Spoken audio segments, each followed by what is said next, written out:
Hello, everyone. Welcome to our Estrella Virtual Visit Series. I'm Allison Campbell with Estrella Consulting, and I'm so excited to welcome Cait Hoffmann from American University of Rome. Our virtual visit series is designed to introduce you to a variety of colleges and their staff in a more personal way. So thank you, Cait, for joining us. We're so excited to hear more. If you don't mind just taking a few moments and introducing yourself and telling us a little bit about you and how long you've been at AUR. Absolutely. Thank you so much for having me. I'm very excited to chat about AUR and international options today. I am the Assistant Director of U.S. Admissions Operations for the American University of Rome, and I'm fully remote in the United States. I've been with AUR since January 2021, so quite a while now.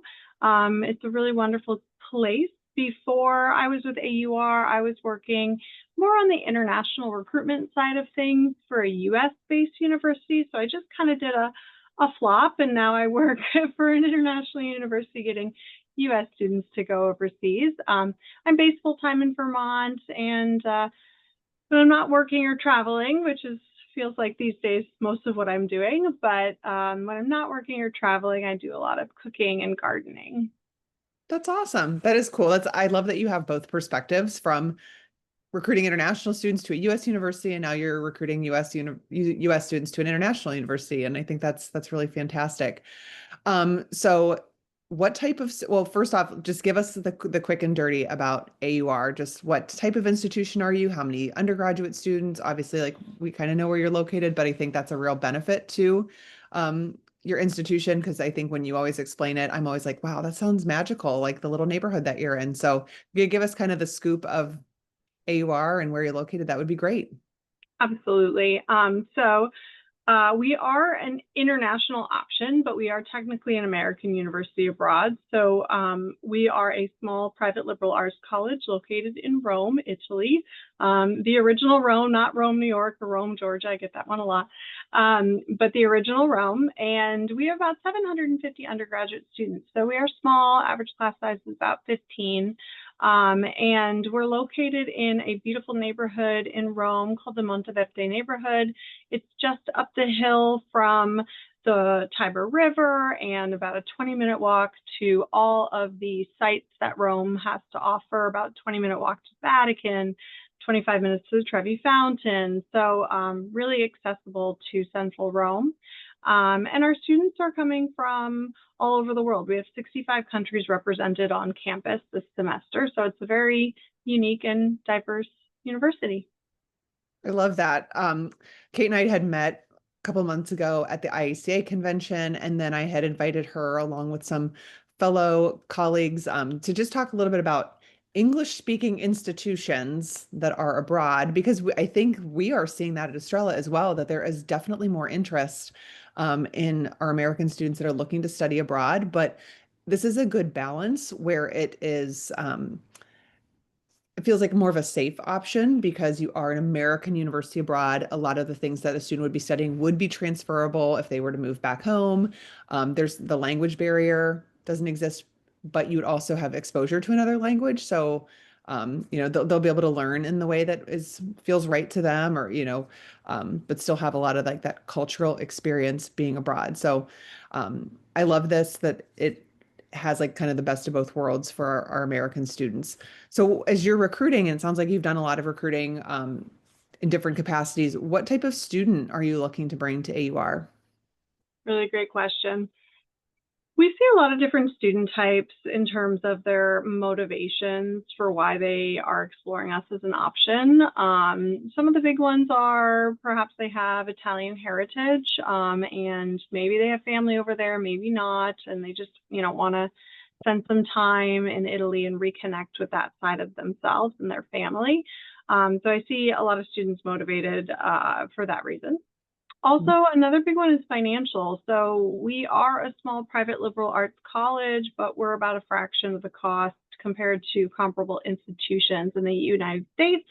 So our tuition for a full academic year in dollars is 28,600 US dollars at the moment. So it's a pretty good deal when you compare us to small liberal arts colleges in the United States. So we do see students who are looking at us for financial motivations. Um, the other like kind of last bucket, I will say, for students who are good fits for AUR are ones who are looking specifically for a major that we offer. So we're a small school. We don't have, 100+ undergraduate majors. We actually just have 10. Okay. And some of them are very uniquely suited to our location. For example, we offer an archaeology and classics major. And in that archaeology major, our students are able to start digging after just 1 year in the program, which is something that you cannot find anywhere else in the world. The opportunity to dig in ancient Rome after just 2 semesters in your undergraduate degree is unheard of. So sometimes we do have students who are looking specifically for the programs and opportunities that they will get with us. And then in terms of like just student attributes, what I want to see, regardless of like whether or not you have Italian heritage or you're looking for a specific program, I want to see a lot of independence. I think that going overseas, whether or not it's American university or a public or private international university, it's a non-traditional option for a US student. And it definitely is going to be different than staying at home. And our students who do really well, they are more independent. They take initiative, they're organized, they know, what they need to do to get their visa, with support from us. But I do find students who are kind of more, independent in navigating processes do better overall at AUR, as well as ones that are just a little bit more flexible and adaptable to situations as they change, because we know what it's like to live in our own community very well. But like anyone who moves, even in the United States, you can move from the north to the south or the east to the west and be in a very different culture. Moving to another country will guarantee a very different culture. And flexibility, adaptability are really, really great skills that our students can lean on to help navigate the Italian culture. Definitely.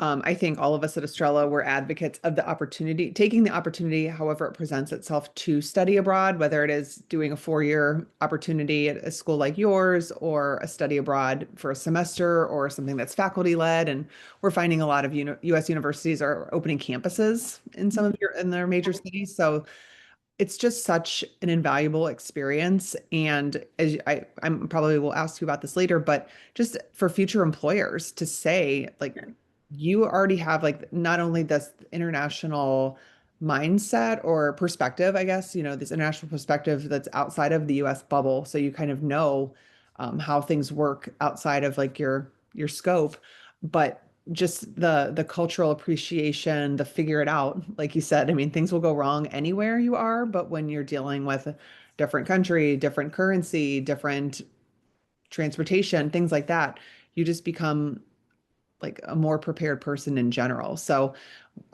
we're big proponents of any type of study abroad, but I think it does take a real big leap of faith in the right student to take this to do this for 4 years. Absolutely. So what trends are you seeing at your university? Are you seeing like a particular country that is, sending you a lot of students, or even like within the US, like a particular region that it's because, like what are you kind of seeing with that? Yeah, really great question. We've always seen a lot of interest from the United States. I'd say about 60% of our enrolled students are from the US or hold a US passport. Okay. We are seeing across the institution significant growth. When I started in 2021, we were around 450 to 500 students. Now we're around 750 to 800 students. So, part of that is just investing in more staff, recruiters, people like me. But part of that is also just changes in the world and what people are looking for, both, student motivations. I think for non-traditional options have increased, especially in the United States. I think students are no longer convinced that, a very pricey school, name brand school in the US will deliver what they're looking for in a college experience.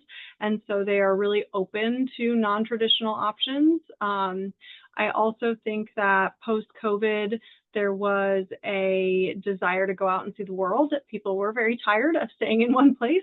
And Definitely. I can agree so, with that 100%. yep, there was definitely an increase of interest in going farther and seeing the world. Also, I do think that there's other interests from other countries. We're seeing interest in Brazil and Bulgaria. The Middle East is growing.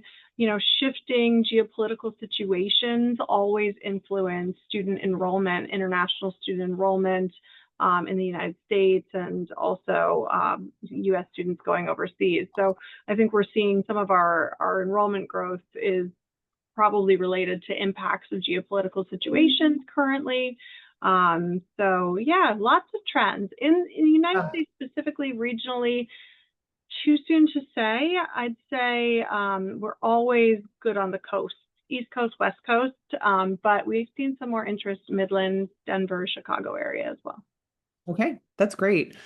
Um, and another, I guess, really nice thing about Europe, and like you're saying, I mean, we were kind of that same way. I mean, we started traveling after COVID. We actually had a big trip planned like before COVID, and COVID canceled our trip and just kept getting delayed and bumped and bumped. And like once we went on that trip, I was like, why aren't we doing this all the time? Like anytime we have an opportunity to travel and go abroad, and we've particularly loved Europe, and we were actually in Rome and Italy in April of this year, but it's so Right. easy to get around. Like once you're Yeah. there, I mean, you can take a train to another country in 2 hours and they're clean and efficient, and the inter-European flights are super cheap. And I'm just like, Yeah. this is fantastic. And I think when you talk to college students that are studying abroad as well in Europe, they're just like every weekend, like, oh, we're going to London, we're going to Paris, we're going to Berlin, we're going here because it's just like easy to jump on a plane and it's not as uber expensive. They call it Ryanair roulette. Yes, I've heard about that too. That Yeah. sounds like, yeah, I have heard about that. I had a friend that I met when I was studying abroad. I studied abroad in Australia. And they had something like that too, where that was just like you can basically like put your money to like $20. Like, what's going to be the $20 one today? Let's go. Like, Yep. that's fantastic. That's not the case here in America for sure. Um, okay, so as far as your admission goes, do you find that you are a competitive school, or is it like rather easy for a student to get into? So tell us a little bit about what the admission standards look like. Yes. So I would not say that we are a highly competitive institution for admissions. We do operate like a holistic review process, but we are what we'd say test blind. So we don't look at SATs or ACTs at all.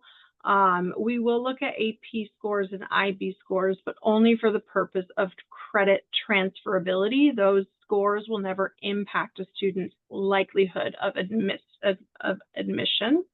Okay. And then we do look for about a 3.0 unweighted GPA from high school. So fairly average. And students who are a little bit below this can still qualify for admission. They just have to undergo an admissions interview and go through a second read process of their application. And then they may be offered something that's called acceptance on probation. So we definitely are looking for the student that we feel will thrive at AUR, and we know that traditional education systems do not always support all types of students. So we're there to look at the whole story and understand the whole story. So I would say in terms of admissibility, we are not the most competitive, but also we are looking for that 3.0. Okay, that sounds good. Um, can you talk a little bit about, well, let's talk briefly about housing. So you mentioned like the $28,000 is like your average tuition cost. Mhm. But are you a residential campus? Can a student live there all 4 years? I mean, I think a big question that I get when I'm working with students that are looking at more like urban centric campuses is the cost of living. So can you speak to the housing situation? Absolutely, yes. So we are not a residential campus. And this is the area of AUR that I always say is more European than it is American. So we do offer housing. I want to be really clear on the differentiation. We're not residential, but we do offer housing. And that means that our housing is not on our campus. but it is located in the neighborhood surrounding campus. So all of our housing options are furnished apartments that students live in with other AUR students. And those apartments are sprinkled throughout, two neighborhoods that surround campus and are in a variety of different apartment buildings and complexes. Um, in those apartment buildings and complexes, there may be other student apartments, but there may be, Italian apartments. So it's a very immersive style of living.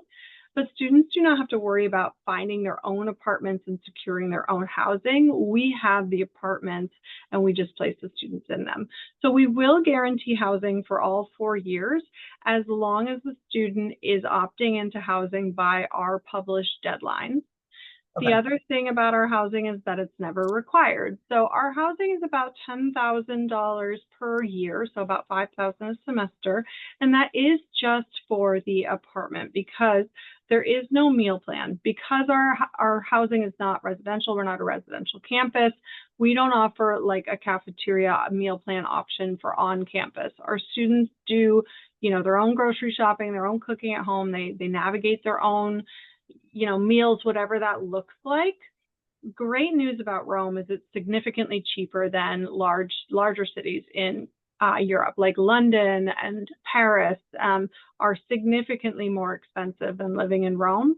So we find that our students are able to live, very easily on a modest student budget in terms of groceries. hmm Yeah, definitely. I totally agree with that. And I think to what you said about like the go-getters and independent students, like that's another thing you need to consider if you're someone who is like has always had mom and dad at your beck and call for meals and that ease of swiping in, that might be something different that you need to scope out if Yes. where's my local supermarket, where's my local market. But believe me, if you're worried about food and you're going to Rome, have bigger issues because you will not have to worry about food when you're in Rome. It's incredible. It's amazing. So okay. So let's talk about since, primarily like at Estrella, we work with mostly domestic students. We do have a few international students, but if you're a domestic United States student and you are looking to go to school here, what are kind of the steps that you need to take for just from like a immigration standpoint? Really good point. Step one, check your passport expiration date. I even tell students do that as you're working on your application because sometimes students don't think about it and then we get further down the line and all of a sudden, oh no, we have to rush. So Mhm. I always tell students, if you're really considering an international option, check your passport expiration, make sure that you're good at least a couple of years out. Okay. So that's step one.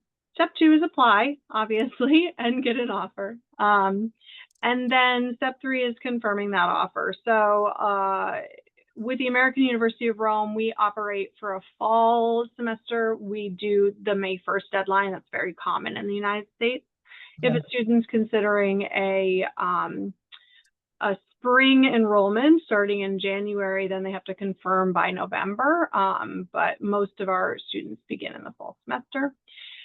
We then will sponsor the visa for the students, and that looks like receiving a visa letter. I'm actually working on a batch right now for our spring students. So we ship out the visa sponsorship letter, and from there on out, we work very closely with the students, and oftentimes the parents are involved in this as well, to help them navigate the process of applying for the study visa through Italian consulates in the United States. Okay. Italy is a very popular destination for students going overseas. So the consulates get really busy. So we always start early and make sure that we're tracking that our students were able to get appointments if they need appointments, or they've prepped their documentation with a notary to mail it in time. So we're tracking that whole journey throughout the summer and confirming receipt of the visas and things to get our students to campus on time. That's awesome. And I know, I mean, these types of universities, there is a dedicated staff that this is all they do, that's all they work on. And they're, not only helping students through every piece of the process, but just easing a lot of like the concerns and the anxiety about that. Um, Absolutely. so Yeah, definitely lean into the staff members at these universities that are helping you with this. Like they do this all day long. So don't feel like you're going to screw it up or you're not going to figure it out. They're going to help you do that. So do not fret. Um, Another question I had, because I think, when we have students that are going from the US to another country and they're like worried about accreditations or they're worried about like, will this transfer back if I was maybe in medicine, but maybe you don't have medicine, or like something that would have some sort of standardization in the States. Like, how do Mm, you handle that? yeah, that's a really good question. So generally speaking, like at the American University of Rome, we are a US accredited institution. So the credits that students earn with us are US college credits and they transfer quite seamlessly. Now, one thing to keep in mind is if you are looking to go more on a like pre-professional track, maybe nursing or pre-med or something like that, you need to be clear on the requirements of the receiving institution. So if you know that you're transferring to the University of Vermont, for example, their nursing program, you need to understand what the requirements are for their nursing program and if they would recognize the courses at AUR as fulfilling of those requirements because they would recognize the courses and the credits, but whether or not they're going to check that specific box is up to each individual institution that receives the credits. Okay. If you're staying in the realm of business, liberal arts, things like that, it's very easy. If you're going for the more rigid engineering, nursing programs like that, that's where it gets a little more complicated. Truth be told, for programs that require licensure in the United States, education, nursing, those, I generally I'm recommending students to go abroad for a semester or maximum a year, but not a full degree program, Yeah. because oftentimes it just doesn't translate. Yeah, I feel like that's a lot of the disclaimer that we hear for a lot of like the schools that we work with that have a campus abroad, like Yeah, Loyola Chicago with the John Felice Center or SLU Madrid, yeah, they're like, well, we really don't want like our nursing and our engineering and our education students to do that because we don't have the labs or like you're yeah, teaching them something in a different unit and, it just doesn't really translate. So I yeah. don't think they're totally discouraged from doing that. Like it might be a great opportunity for like core curriculum Yes, to do that. exactly. But when you're like really deep into a major, it's hard to do that. So I appreciate that. But Yeah. speaking of opportunity, I have two more questions. I want to speak to the opportunities that some of the students that you have on your campus, like what are they doing with, you know, internships, job placements, things like that? Can you speak to a few examples? Yeah, absolutely. So we have a career services office with dedicated staff that are always looking for new partnerships. One of the recent sort of initiatives we launched is a class called Real Projects. It's actually kind of a group internship. This is where our predominantly business students, but it's open to all students, they will work with a company. So AUR will find a company that has a real life problem and the Real Projects class will work on solutions. And as part of that class, they get to visit the company's headquarters or branch office in Rome or, not too far beyond Rome, and meet with people and have those meetings and learn how to network and things like that. I always think that's such a great thing because yes, internships are great, but they can be so individualized and so frequently the work that you do is going to be group related work. So I think it gives our students a really great real life opportunity to do group work with a company and get that on their resume. So that's one thing that comes to mind. Other internships, I mean, we have a lot. We're really lucky that Rome is such an international city and has international organizations and UN entities there. One of our, most sought after internship opportunities would be at FAO, which is the UN's Food and Agricultural Organization. We do have a program, a minor in food studies, as well as a graduate program in food studies. So we have very strong connections to FAO. And so a lot of our students who are pursuing international relations, they will, aim for our, UN internship opportunities. That's awesome. I remember you saying that too in one of our previous webinars about like the UN connection. If you're watching this and you want more information about English speaking universities abroad, there are a few American universities that we've interviewed, and there were a few that were not American universities. There's a great webinar that we did over the summer, I believe, I think it was in July, that So yeah, part of and a couple other representatives. So again, if this is like, wow, this sounds like a really cool opportunity. I might be interested in this. I want to know a little bit more. It was kind of a 30,000-foot view, but there were really good specifics and maybe something that we didn't discuss today, because we're just doing like the AUR deep dive versus, oh, these are general things I should be considering if I want any campus abroad that speaks English and whatnot. So I'm just plugging our own previous webinar essentially, but it was a really good one. yeah. Okay, my last question is, can you tell us a little bit about just student life? So it sounds like a smaller student body. You said about 60% of the students are coming from the US, and it's pretty international aside from that. And you've got students that are living in apartments that are like kind of AUR, and then we've got some that are not. But like, what are your students doing on the weekend, or what's like some campus life things that you have? We have, I think, a really robust campus sort of culture, considering that we're non-residential. We have clubs and sports and organizations. So there is a student government. They do hold elections, and they are constantly working to better the opportunities for our students on campus, whether or not that's creating new clubs and fundraising some money to start new clubs, or just advocating for better policies for things. So if you are, that's a very popular club with our international relations and global politics major. But we also have a new debate club and a new culture club as well. And the culture club held like Brazilian dance lessons last semester in the evening. We also have a Middle East and Northern Africa AMENA club, and they held a series of Ramadan dinners on our campus. So even though we're not residential, there is a lot of student life initiatives that go on. Our students like to be very involved.